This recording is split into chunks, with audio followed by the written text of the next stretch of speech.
pour jàngat bi ak suñu gan à tout à l'heure. dara ci yaramam mën na nekk koo xam ne aussi day nekk ku tawat koo xam ne day soxla dem ci gàddaay boobu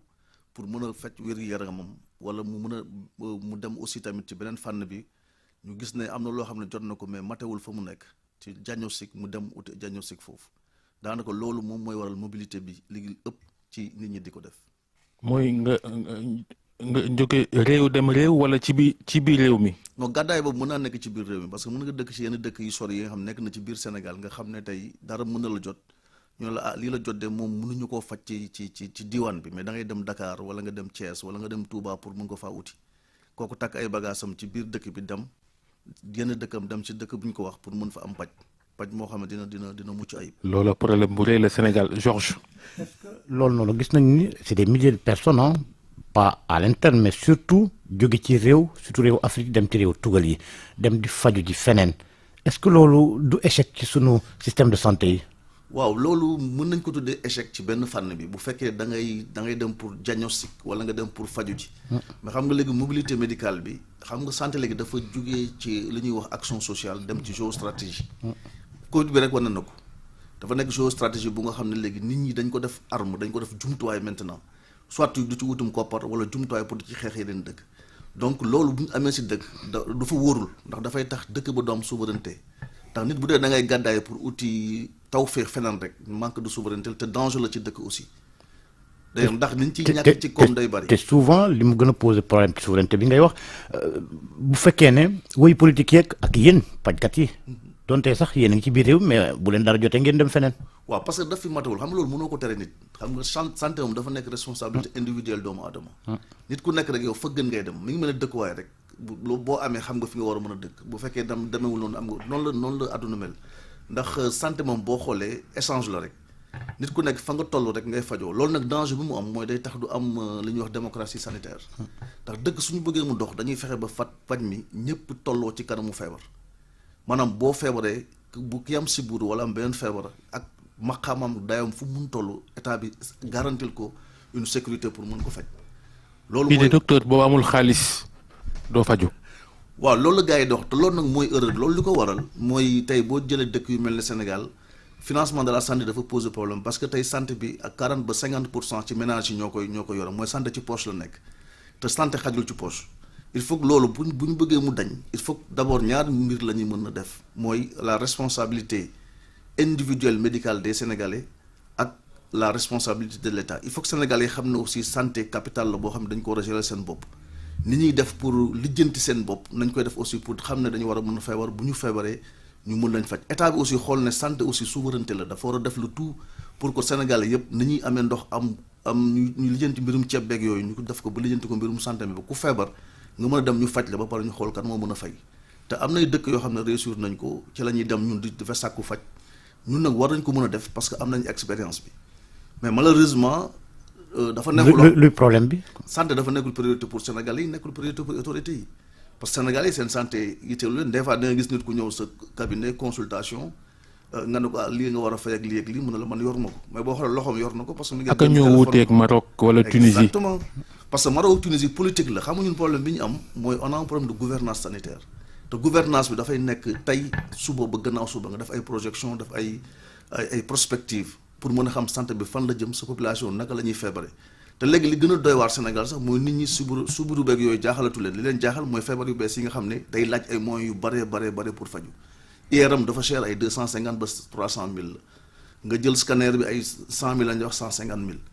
nga bëgg faju bu mucc ayib dafay cher loolu nag mooy nekk défi yu bees docteur nag loolu yéen la de. non du ñun loolu jamono la ndax jamono mooy tax tey am ay temps da ngay siburu dem kër sër ñu faj la ci juróom-benn fukk ci téeméer mais tey feebar yu bees yi dalaatee du juróom-benn fukk du téeméer ça parce que matériel yi ngay utiliser moo cher benn IRM de Auchan ça coûte des milliards 1 milliard et quelque nga jël tey benn scanner c'est autour de 500 millions état sax mënu ko maye ba privé di ko maye donc foofu la il faut que loolu pour ñu mën ko nag jooyanti toll méngoog jamono fu mu toll ci am paj. est-ce que sax mate na. mate sax defoo ko parce que boo xoolee tey radiothérapie daanaka ñu bëri Touba ngay dem da ngay gàddaay ba Touba pour defi ko foo mun nekk Sénégal parce que bu Dakar tey mu tàkk suba mu fay donc loolu yëpp matewul mais loolu nag mën na am ay solution mooy li ma la wax sànq mooy ñu def la responsabilité individuelle médicale des Sénégalais ñu yar leen ci ñi dañu war a faju ñaar bi auto état bi jël ay responsable tam investir parce que fa ñu jëm mooy gën a métti parce que médecine bu bees bi ak feebar yu bees yi xaalis mooy faju ci wàllu évacuation sanitaire ça coûte des milliards. c'est beaucoup d'argent. Des milliards est-ce que milliards yooyu mënuñ ko woon orienté ci renforcement plateau technique yi. waaw mais xam nga milliards yooyu aussi. donte sax xaalisu jàmbur la. non question de politique la rek. xam nga ñun foofu lañ mën ñëw wuutu état bi. parce que au lieu que l'état s'endette di def loolu am nga ay privé yoo xam ne am nañ doole mën nañ ko def. privé yooyu boo leen dooleel ni Maroc def Tunisie am na secteur yoo xam ne état bi jaratul mu ci endetté wu. parce que on a une tradition de médecine privée au Sénégal kenn ëppale wuñu ko même dans certains pays européens parce que Sénégal dañu teel def médecine parce que li may wax gars yi rek Sénégal dafa nekk hub de formation depuis 1918 la faculté de médecine date de janvier 1918 dès la sortie de la première guerre mondiale. Quel paradoxe ngay former ay médecins ba pare say jumtukaay dara baaxu ci. moom la lay sànq parce que question de gouvernance la parce que boo xoolee tey fi ñuy jël nit ñi di leen fa yóbbu muy Maroc du Tunisie Maroc seen première faculté de médecine 1960 la donc rawet nañ leen 42 ans Tunisie première faculté de médecine de Tunis 1964 la rawet nañ leen au moins 46 ans donc paradoxe bi mooy 65 ans après ñu leen di former ba pare di leen yónnee ay malades parce que ñun dañu amul vision amuñu gouvernance sanitaire moo tax ñu koy def mais tey su ñu amoon benn politique d'équipement bu baax am une organisation sociale de la santé avec une responsabilité maintenant de l'État du Sénégal mën nañ ba léegi rien n'est encore perdu mën nañ leen dab. Docteur secteur privé bi est-ce que ab solution la ci faiblesse su public bi. non le secteur privé loolu la erreur boobu la gars yi def secteur privé complément la dans tous les pays de grande médecine la locomotive c'est le privé parce que ñiy jóge fi du sàkkum paj Maroc Tunisie France Turquie damuñu ci public bi ci privé la ñuy dem donc dans tous les pays qui veulent développer leur médecine c'est le secteur privé qui doit être la locomotive warul nekk wagon fii nag dañ jël secteur privé def ko wagon loolu nag c'est culturel du médecine kese dans tous les autres domaines même yéen seen domaine bi da ngeen ci am jafe-jafe parce que suñu culture moo amul privé donc gars yi dañuy jàpp ne privé charge la alors que privé solution la. mais comment expliquer alors que équipement de pointe yi nga xamante ne ñu ngi ci yenn clinique privée yi boo demee ci yenn l'hôpital yi daanaka doo fa gis dara. waaw mais loolu. alors que état moo ëpp doole. non état moo ëpp doole mais foofu laa lay wax ne privé bi mooy solution bi. du public parce que état mën na tabax ñi ngi tabax ay hôpitaux depuis 10 ans ñi mais toujours problème dafa resté parce que wax naa sànq ne dans tous les pays de grande médecine c'est le secteur privé. public bi sax nag dafa seer am na ñu ko mënul. exactement fa laa doon jëm parce que lu tax mu cher mooy dafa léegi pajum jamono la ñuy faj tey hôpital bi dañ koy jox benn IRM buy jar 500 millions wala ñu jox ko benn scanner buy jar xaalis bu bëri kooku mënu ko moye parce que charge yi tax machine boobu mën a dox il faut que am koy fay état bi ne dina def ba lu mu mën ak ay organisation mais il faut que nit ñi am ay assurance wala ay mutuelle de santé yu am doole yoo xam ne état bi da koy contrôler boppam du ñu bàyyi rek Samba Ndiaye bu jóg indi mutuelle am liggéeyaloo benn clinique wala benn hôpital bu muy bëgg dee daw na du ko fay état bi du ci mën dara organisation bu politique benn gouvernance bu leer nañ ñi la ñu war a teg li xew Maroc ak Tunisie c'est pas la peine d'inventer la roue bu ñu fa demee dañu gis nañu def on peut le refaire au Sénégal et gagner beaucoup plus de temps ba pare sécuriser nit ñi parce que nit ñi bu ñu amul wér-gu-yaram du ñu am lu mën nekk la loolu je crois que moo tax congrès bi jóg pour ñu mën a challenger le gouvernement wan leen ne ñun déjà Sénégal nekk na hub de formation depuis 1912. ci congrès bi yéen a ngi naan tourisme médical moom ngeen di waxtaanee. waaye tourisme médical Sénégal mënu cee bokk. non bokk nañ ci Babacar ñu ngi ci bu yàgg sax. gars yi dañ ci bàyyiwul xel mais tourisme médical daanaka Sénégal ci ñi ko sos la bokk parce que nekk nañ d'abord pays hub de formation depuis 1912 ñu ngi formé ay médecins am nañu professeurs agrégés yu xarañ xale yi jàng instant yi ñu xarañ lañ boo demee États-Unis France fekk leen fi di nga xam ne la Sénégalais ñëpp kenn warantul seen intelligence donc yàgg na am Sénégal dafa nekk aussi hub de transit parce que tey dëkk yu ñu wër yëpp boo demee suñu hôpitaux yi da nga fay gis yenn nationalité kenn du leen tudd mais dañ fay bari parce que ñoom fii lañ am yaakaar. les pays limitrophes. les pays limitrophes dañ fiy ñëw donc ñooñu xam nañ ne Sénégal am na lu fi nekk mais dañ ko organiser wul parce que xam nga bu ñuy wax tourisme gars yi ñu bëri dañuy jëm rek ci tourisme balnéaire te sànq dama jukki sama wax ne santé dafa nekk léegi géostratégie gars yi dañ koy utiliser soit pour koom di ko utiliser soit aussi pour des raisons politiques mais ñun dañ musul organiser loolu parce que tey étranger pays limitrophe buy jógee dëkkam ñëw Sénégal il se soigne au même prix que le Sénégalais il utilise les mêmes structures loolu danger la parce que Sénégal bi nekk fii di fay TVA di fay ay taxes pour ñu jënd ay appareils keneen jóge fële fayu fi dara ñëw ñu faj ko au même Sénégal rek moo koy def amul feneen tey boo demee France da ngay gis ne ci suufu facture bi note d'honoraire bi médecin bi day bind ne sur honoraire maanaam français buy fay dërëm yow boo nekk étranger di nga ko fay ñetti dërëm te état bi da ko koy nangul parce que kooku di ñëw étranger di fi faju si fayul impôt France dundul France donc mënul jël impôt bi nga xam ne français bi da koy fay pour ñu jënd ay scanner ay IRM da ci fajoo moom prix que le français donc loolu nag dañ ko war a xoolaat joyantu ko pour que tourisme médical boobu non seulement pour les hôpitaux mais aussi pour les hôtels pour les stations balnéaires yi fi am na fi léegi am na ay par exemple tey hydrothérapie ñu koy def Sénégal ñu bëri xamuñu ko ñu ngi def tey ay massothérapie ñu ngi def ay techniques yoo xam ne Sénégal ñu bëri dañ ko umpale te am nay Sénégal privé yu ci investir xaalis bu bëree mais docteur tourisme médical xëy na réew yi ñu jege rek ñooy ñëw fii Mauritanie mbaa feneen mbaa Mali mbaa Guinée ñooy ñëw Sénégal. Exactement. mais technologie de pointe plateau technique de haut niveau mënuñ ko gis fii ñoom fi seen poste toll rek la ñuy ñëw. non plateau ku am leneen feneen ngay dem. France wala Maroc wala Tunisie. xam nga foofu le problème Babacar foofu le problème mu gouvernance bi nekk parce que tey nit ki mënoo ñëw nekk privé nga dem tey jël 5 milliards de francs CFA jënd IRM de Auchan lu bariwu fi li nga radiothérapie pratiquement amul ci privé parce que ça coûte excessivement cher ak yu demee noonu loolu soo ko amee te état bi amul politique déjà problème bi ñoom ñun en tant que privé sorte mi ngi koy wax tey toutes les grandes primaires en médecine c'est le privé mais problème bi ñu gën a am tey mooy les assurances qui nous font travailler des privés comme nous qui nous font travailler qui refusent de nous payer ou bien qui refusent de te payer à juste prix alors que yow da ngay préfinancer seen soins sur 60 jours au moment de vous payer ñu ne duñ la fay des fois da ngay toog 2 ans 3 ans duñ la fay soo leen porte plainte ñu ne la noonu dañu annulé dette bi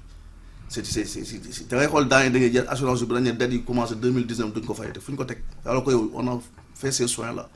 yooyu état bi moo war a ñëw protéger son secteur privé organiser le système sanitaire parce que privé ak public du ñu ay concurrents ay compléments lañ mu une complémentarité ñu trouver ay moyens yu nga xamante ne le Sénégalais fu mu munti nekk ak quelle que soit sa situation sociale bu feebaree dinañ ko mën a faj te loolu am nañ ci ay pexe yu leer yoo xam ne mën na nekk. delluwaat ci tourisme médical boobu sens bi ñu gën di gis mooy jóge par exemple Sénégal dem France wala Afrique dem France est-ce que sens contraire mu ngi am. non sens contraire démb rek waxtaan na ci léegi dafa commencé di am parce que tey am na ay Sénégalais yoo xam ne dañuy dund France wala États-Unis dem ba am yenn âge yi bëgg a dellu si jege seen njaboot. ñooñu dañu war a trouver ay structures yu nga xamante ñu ngi ciy liggéey bu baax sax ñooñu dañuy ñëw bu ñu ñëwee dañuy trouver ay structures yoo xam ne. xam naa Georges tubaab bi lay wax xëy na waxul ñi cosaanoo fii. non même tubaab bi day am parce que boo xoolee loolu mi ngi développé parce que boo demee tey station comme ay Salek yooyu da nga fa gis ay tubaab yu bëri yoo xam ne ay mag lañ mais bu ñu ñëwee fii pratiquement ils recherchent des soins ici dañuy ñëw fréquenter suñu duñu dem hôpital suñu clinique privée la ñuy ñëw am na si clinique yoo xam dañu may. mais est-ce que loolu mooy premier objet wu seen présence Dakar. Sénégal ci la bokk parce que mooy le bien-être. ñoom ñëpp bu ñëwee bien-être ci santé la bokk mooy définition santé d'ailleurs. ñooñu bu ñëwee bien-être la ñu aussi le soleil et cetera des conditions yoo xam ne dina leen permettre ñu dund gu taw feexe donc loolu daf siy bokk santé bi da siy bokk parce que ñoom aussi duñu dem foo xam ne amuñu structure sanitaire yu baax yu leen mën a faj ils sont très intelligents donc bu ñuy ñëw Sénégal parce que xam nañ ne ñoom Sénégal y a de bons médecins parce que la plupart des médecins sénégalais soit sont formés ici au Sénégal ou bien ils ont des parcours aussi de formation en France. Donc le problème de la confiance ne se pose pas. C'est le problème, comme Babacar l'a dit, le problème de l'équipement moo est posé ak de la gouvernance. léegi nag am beneen problème bi nga xamante ne am na fi fuite des cerveaux qui n'épargne pas seen secteur bi médecine. waaw loolu moom c'est un sérieux problème. c'est un gros problème parce que actuellement Dakar a 10 facultés de médecine am nañ 5 facultés de médecine publique 5 privées les gens sont très bien formés loolu mooy war na ñun amuñu problème li gën a jafe am nañu mooy sax les ressources humaines les Sénégalais sont très bien formés. mais problème bi ñu am mooy et la plupart du temps c'est des gens formés à grands frais par Sénégal. exactement yóbbu leen bi ci réew. ñëwaat ñoom ñu mujjee bàyyi. loolu mooy danger parce que former un médecin coûte excessivement cher pour les États. tey nga former nit première année médecine ba mu def spécialisation 14 ans. mu nekk un spécialiste de renommée dem defee stage ñu téye ko fa parce que xam nañ ne tey boo demee tey dans certains pays comme la France hôpitaux yu bëri même à des niveaux insoupçonnés c'est des Sénégalais ñoo fa nekk di ko doxal. te ñooñu koo ci waxal moom dama bëgg ñibbisi am naa un projet à Dakar mais aw ma répondant au Sénégal donc loolu yëpp ay déficit la utum koppar bi ci médecin yi problème la tamit de da ngay nekk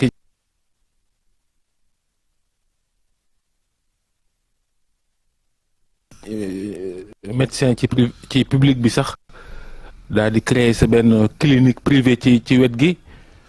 xaw ma ba xam yoon maye na ko. non loolu yoon maye ko loolu c'est illégal loolu moom. yoon daf ci wax lu leer parce que la loi 66/69 da ko wax le code de déontologie da ko tere. loolu képp ku koy def tamit ordre bi ni ñu ciy veillé bu baax loolu boo lay gis gën a wàññeeku te je crois que temps yi passé ak le problème des enseignants de la fuite des cerveaux vers un pays limitrophe gars yi ñu ngi ciy gën a waxaat mais loolu dafay dakk parce que l'ordre des médecins va prendre toutes ses responsabilités parce que ordre bi moom mooy garant de l'exercice de la médecine te loolu wax na ñi ñu ko may mooy les professeurs de rang A te dañu sa privé 2 heures à 4 heures de temps la mais ci biir hôpital bi ngay liggéey nga koy defee parce que mën na am ñoo xam ne sa heure de consultation du leen arrangé te bëgg nañ jote ci yow ñu may la ko mais may ñu kenn nga dem ci structure privée def fa sa tournée da nga fay faj bu ñu la fekkee tam huissier la ñuy jël ñu constaté ko yoon lu ci war dinañ ko def te loolu ñu ngi ciy commencé jël ay jéego te di ngeen ci gis dara incha allah yàggatul. li ñuy daanele mooy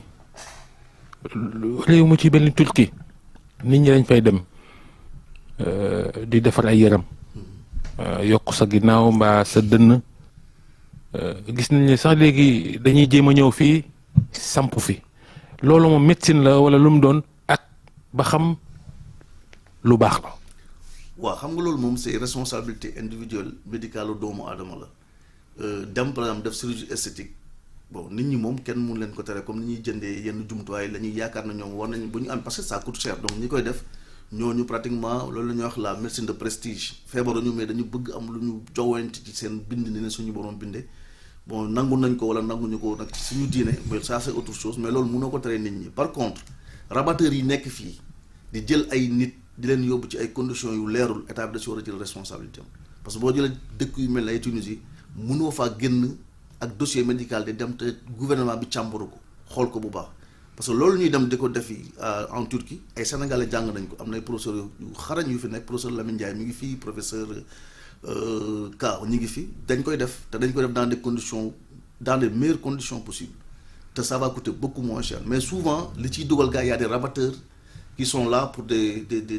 pays étrangers di rabat jël ay nit dafa parce que ñi am problème yëpp ci côté boobu ci problème rabatteurs yooyu la ñu jaar am parce que du ñu am benn suivi après bu ñu ñibbisee su ñu amee complications ñun aussi on prend pas on ne met pas notre responsabilité en jeu dañ leen di seetaan mënuñu si dara lu ñu mën def mooy faites des soins et essayer ñoom ñu delluwaat fañ ko defee woon loolu c'est un gros problème vous avez très bien li nga wax noonu dëgg la loolu état bi da ci war a jël responsabilité am bu mat sëkk suñ ko deful aussi on est en train de mettre en danger la vie des Sénégalais. Georges ñu daaneel tuuti. léegi ci seen ndaje mi sans doute problème de moyens danañ ko fay wax li secteur privé bi jànkonteel ci wàllum médecine est-ce que Sénégal fii gis nañ des outils wala des structures yi nga xamante ni ñu ngi ci état bi fii nii est-ce que noppi nañ di jàppale